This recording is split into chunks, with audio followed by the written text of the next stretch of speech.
The chamois with a roving commission.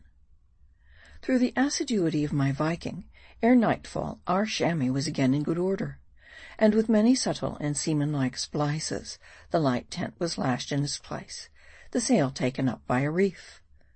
My comrades now questioned me as to my purposes, whether they had been modified by the events of the day. I replied that our destination was still the islands to the westward, but from these we had steadily been drifting all the morning long, so that now no loom of the land was visible, but our prow was kept pointing as before. As evening came on, my comrades fell fast asleep, leaving me at the helm. How soft and how dreamy the light of the hour! The rays of the sun, setting behind golden barred clouds, came to me like the gleaming of a shaded light behind a lattice. And the low breeze, pervaded with the peculiar balm of the mid-Pacific near land, was fragrant as the breath of a bride. Such was the scene, so still and witching, that the hand of Yillah in mine seemed no hand, but a touch. Visions flitted before me and in me. Something hummed in my ear. All the air was a lay. And now entered a thought into my heart. I reflected how serenely we might thus glide along, far removed from all care and anxiety. And then what different scenes might await us upon any of the shores round about. But there seemed no danger in the balmy sea, the assured vicinity of land imparting a sense of security. We had ample supplies for several days more, and thanks to the pagan canoe, an abundance of fruit. Besides, what cared I now for the green groves and bright shore?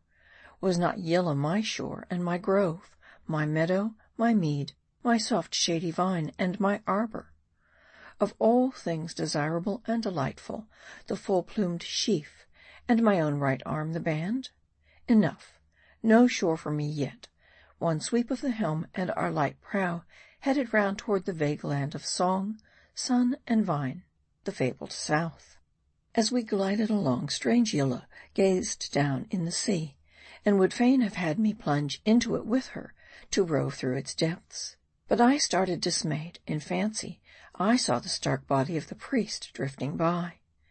Again that phantom obtruded. Again guilt laid his red hand on my soul. But I laughed. Was not Yillah my own? By my arm rescued from ill? To do her a good, I had periled myself. So down, down, Alima. When next morning, starting from slumber, my comrades beheld the sun at our beam, instead of astern as before at that hour, they eagerly inquired, whither now? But very briefly I gave them to know that after devoting the night to due consideration of a matter so important, I had determined upon voyaging for the island to Daidi, in place of the land to the westward. At this they were not displeased, but to tell the plain truth, I harbored some shadowy purpose of merely hovering about for a while, till I felt more landwardly inclined. But had I not declared to Yillah that our destination was the fairy isle she had spoken of, even Oroolia?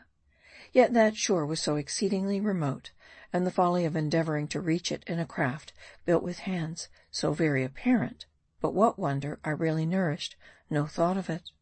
So away floated the chamois, like a vagrant cloud in the heavens, bound no one knew whither.